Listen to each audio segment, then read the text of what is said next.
Hello everyone, नमस्कार। स्वागत है आप सभी का। सीधे टॉपिक पे आते हैं। आज का टॉपिक है ईडियम एंड फ्रेजेस। सारे एग्जाम में पूछा जाता है, बहुत ही इंपॉर्टेंट टॉपिक है। वो कॉम्पिटिटिव हो या हाई स्कूल इंटरमीडिएट का बोर्ड एग्जाम हो, हर जगह पूछा जाता है। अब दिक्कत यह है कि याद नहीं होता है। हम आज ये भी सीखेंगे हम लोग इसको याद कैसे रखेंगे जिससे इसको कभी भूले ही ना, क्योंकि आना है ही एग्ज़ाम में। ठीक है। और दूसरी बात है कि टीचर्स बताते हैं कि रटो नहीं, चीज़ों को रटना नहीं है, तो फिर याद कैसे करें। एक तरफ हमको पढ़ना भी है, उसको याद भी रखना है, और टीचर्स बोलते हैं कि रटना भी नहीं। वैसे टीचर सही बोलते हैं। ऐसा क्यों? क्योंकि ये हमारे दिमाग की वजह से होता है। ठीक है। हमारा दिमाग कभी भी फैक्ट चीज़ों को नहीं याद रखता है। उसको कॉन्सेप्ट बताएंगे वो याद रख लेगा। इससे कुछ मुहावरे हैं। ठीक है। एन एप्पल ऑफ डिस्कार्ड, इसका होता है काज आपके। फ्रेजेस और इडियम्स की यही खासियत होती है कि इसका जो अर्थ निकलता है वो इसके शब्दों के जो अर्थ हैं इनसे अलग होता है। इसकी मीनिंग, जो शब्दों की इसकी मीनिंग आप लोग निकालेंगे उससे अलग ही निकलती है। ठीक है। तो अब ये इसका अर्थ तो यही होना है। ठीक है। जैसे एप्पल ऑफ डिस्कार्ड का हमेशा झगड़े की जड़ ही होना है। तो हमको याद कैसे रहेगा? ये तो फैक्ट है, याद नहीं होगा। तो हम क्या करेंगे, इसके एक छोटी सी इसके पीछे की स्टोरी बना लेंगे। अब स्टोरी आपके दिमाग को हमेशा याद रहती है। जिससे आप स्टोरी बना के उसके बाद उस वाली स्टोरी का इसके वास्तविक मीनिंग से रिलेट कर देंगे, संबंध बना देंगे इन दोनों में, तो आप फिर कभी नहीं भूलेंगे। ठीक है। जैसे इसमें देख लीजिए, एन एप्पल ऑफ डिस्कार्ड, इसका होता है झगड़े की जड़, लेकिन यहाँ पे एप्पल है। अब इसको ऐसे समझ सकते हैं कि जब आप बचपन में दो भाई रहे होंगे तो एक सेब के लिए आपकी मम्मी बोलती होंगी इसको आधा आधा काट के ले लो, तो उसी में हमेशा झगड़ा होता है। आप हमेशा उसको बीच से ना काट के थोड़ा सा ज़्यादा काट लेते होंगे। मैंने भी ऐसा किया। तो क्या होता है, फिर उसी में झगड़ा होता है। वो कहेगा कि हम वो वाला लेंगे, वो वाला लेंगे। सेब की वजह से झगड़ा होता है। ठीक ना। इस स्टोरी को आप याद रखेंगे तो फिर नहीं याद होगा। इसको ऐसे याद रखेंगे, सेब का झगड़ा। ठीक ना, सेब का झगड़ा। अब ये आपका अर्थ है, ये आपकी स्टोरी है, इसको इससे रिलेट कर देंगे तो एग्ज़ाम में कभी नहीं भूलेंगे। जब भी आए एप्पल ऑफ डिस्कार्ड, ये प्रीवियस ईयर में पूछे गए हैं, कक्षा 12 के सारे पूछे गए हैं मुहावरे। हर बार आता है, 2 मुहावरे आते हैं। ठीक है। सेब का झगड़ा ऐसे याद रखेंगे, सेब का झगड़ा होगा तो झगड़े की जड़ काज आप कोयरल। अब इसमें वाक्य प्रयोग तो आराम से कर सकते हैं ना। जैसे आप बड़े हो गए, आप किसी की कोई प्रॉपर्टी है, अंग्रेजी में प्रयोग करना कैसे लिखेंगे, this property is the Apple of discard between 2 brothers. ठीक है। जैसे Kashmir is Apple of discard between India and Pakistan. ठीक है ना। इसको तो कर लेंगे ना, लेकिन वाक्य प्रयोग ऐसे आएगा ही नहीं। इसमें सेलेक्ट करना रहता है, ये दे देगा, उसके बाद उसमें 4 ऑप्शन में उसकी मीनिंग सेलेक्ट करनी रहेगी।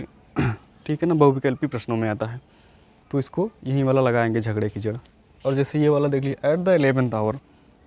अब इसको कैसे याद रखेंगे, एक स्टोरी इसमें बना लीजिए। 11 मतलब 11वां। ठीक ना, 11वां। अब 11th आवर मतलब 11वां घंटा। 11वां घंटा का मतलब क्या, 12 घंटे मान लीजिए कुछ कुल होते हैं। ठीक है ना। अब इस 11वां घंटे में अगर कोई काम कर रहा है तो मतलब अब एक ही घंटा बचा, एकदम लास्ट टाइम पे कोई काम कर रहा है। जैसे आपको कोई दोस्त है, वो हमेशा एकदम लेट में निकलता है, जब ट्रेन छूटने वाली होती तभी स्टेशन पहुंचता है, तो उसको हम क्या बोलेंगे, my friends always reach station at 11th hour. वो हमेशा, my friend always reaches station at the 11th hour. वो मेरा जो दोस्त है वो हमेशा आखिरी टाइम पे ही स्टेशन पे पहुंचता है। ठीक है। अक्सर आपके दोस्तों में कोई ना कोई ऐसा रहता होगा ना जो हमेशा एकदम लेट में काम करता है, तो उससे याद रख सकते हैं। 11वां घंटा मतलब कुल 12 ही घंटे होते हैं, तो एकदम आखिरी वाला टाइम, एक ही घंटा बचा है। इससे ये भी याद रख सकते हैं, अंतिम समय पर। ये उसका एक्चुअल मीनिंग है, और इसको हम लोग एक स्टोरी बनाएंगे। इससे क्या होगा, हम लोग भूलेंगे ही नहीं। जैसे इसमें कह सकते हैं कि माय फ्रेंड इज एप्पल वाला है ना, my friend is Apple of their parents I. मेरा जो दोस्त है अपने माता पिता की आंखों का तारा है। ठीक है। वाक्य प्रयोग तो आएगा नहीं, पर जानना चाहिए। ठीक है। आप कहीं भी कर सकते हैं। अगर इसका मीनिंग पता है तो आप आराम से कर लेंगे। मीनिंग पता होने के लिए बता ही दिया। अब जैसे आगे, आल ग्रीक एंड लैटिन।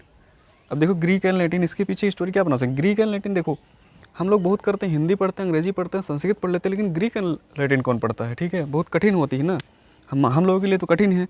ग्रीक और लैटिन को ऐसे ही याद रख सकते हैं। ठीक ना। ये भाषाएं बहुत कठिन है। कठिन है मतलब क्या, अगर कोई ऐसे भाषा में बोल रहा है तो हमको समझ में ही नहीं आएगा, तो इसको लिए क्या कह सकते हैं, वेरी डिफिकल्ट टू अंडरस्टैंड। ठीक ना, समझने में बहुत कठिन। ये ग्रीक एंड लैटिन देखिए तो वैसे ही समझ जाइए कि ये हमारे देश की भाषाएं ही नहीं है। अगर ऐसा कोई बोल रहा है कि आल ग्रीक एंड लैटिन, तो वेरी डिफिकल्ट टू अंडरस्टैंड। ठीक है ना। अब तो याद रहेगा ना। ऐसे ही बहुत सारे मुहावरे हैं, कुछ और देख लेते हैं। कुछ और मुहावरे देखिए बच्चों। इसमें देखिए, रेड लेटर डे। अब जैसे ज़्यादातर लेटर आते हैं तो किसी भी कागज़ में हम लोग ज़्यादा करके सफ़ेद कागज़ में लिख देते हैं। ठीक है ना। लेकिन अगर कोई लेटर है वो लाल कागज़ में लिखा गया है, रेड लेटर है, हाँ, रेड लेटर डे, लाल कागज़ वाला दिन मतलब कोई महत्वपूर्ण बात होगी तभी ना। जैसे इसको याद रख सकते हैं, लाल कागज़, कोई ज़रूरत नहीं लिखने की। वैसे ही आप समझिए रेड लेटर डे मतलब महत्वपूर्ण दिन होगा तभी तो ना। रेड लेटर कब लिखा जाएगा, जब कोई महत्वपूर्ण होगा तब, नहीं तो सफ़ेद ही नहीं रहता। तो ऐसे ही याद रख सकते हैं। वाइट एलिफेंट, अब सोचिए हाथी ज़्यादा करके हम लोगों को ब्लैक दिखती है, लेकिन अगर सफ़ेद है तो क्या वो ज़्यादा काम करेगी या किसी और चीज़ में ज़्यादा यूज़फुल होगी। जिस जिस काम को काली वाली हाथी करती है वही काम सफ़ेद भी करेगी ना, और वो रेयर होती, जल्दी मिलती भी नहीं। तो इसमें क्या कह सकते हैं हम, वेरी कॉस्टली एंड यूजलेस। महंगी तो होगी क्योंकि जल्दी मिलती नहीं, लेकिन किसी काम की है नहीं, क्योंकि जो काम ये करती है काली वाली हाथी वही ये भी करती है। तो वाइट एलिफेंट के पीछे भी यही स्टोरी बना सकते हैं आप लोग, किसी काम की नहीं है पर महंगी है, ठीक है ना। जैसे लायन शेर, अब शेर जो होगा उसका हिस्सा तो बड़ा ही होगा ना, शेर का हिस्सा, इसका अर्थ क्या निकल रहा है, शेर का हिस्सा तो बहुत बड़ा। अब शेर का हिस्सा, शेर छोटा तो लेगा नहीं, ठीक है ना। जो शेर होगा क्या करेगा, वो बड़ा हिस्सा लेगा, ठीक है ना, बड़ा हिस्सा लेगा। इसलिए जब भी आए लायन शेयर तो हम लोग कौन सा ऑप्शन टिक करेंगे, ग्रेटेस्ट शेयर, ठीक है ना, बहुत बड़ा हिस्सा। अब जैसे बीट अबाउट द बुश, झाड़ी, और बीट पीटना, कोई झाड़ी के अगल बगल पीट रहा है, इसका क्या मतलब है, बीट अबाउट द बस झाड़ी के इधर उधर पीट रहा है, ठीक है ना। मतलब कि बातों को घुमा फिरा के कह रहा है, सीधे नहीं मार रहा है, इधर उधर। Beat about the bush, come to the point in a roundabout way, घुमा फिरा कर बात करना, ठीक है ना। जैसे कोई झाड़ी है, इधर मार रहा है, इधर मार रहा है, इधर मार रहा है, बीच में नहीं मार रहा है, ठीक ना। इसको वैसे भी याद रख सकते हैं, beat about the bush, come to the point in a roundabout वे।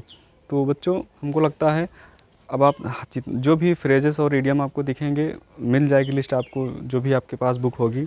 अब ज़्यादा दिन एग्ज़ाम है नहीं, खास करके इंटरमीडिएट के बच्चों के लिए, हाई स्कूल और इंटरमीडिएट के लिए खास करके मैं सोच रहा हूँ कि 1 महीने उनको ध्यान में रखते हुए चीज़ों को पढ़ाया जाए ताकि उनका एग्ज़ाम अच्छे से हो जाए।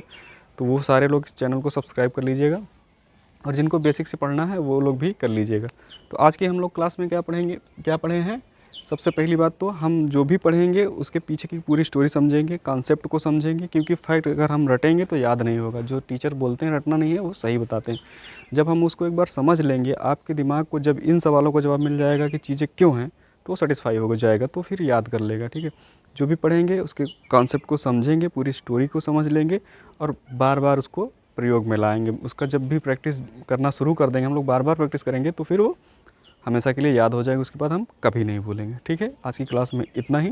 जय हिंद।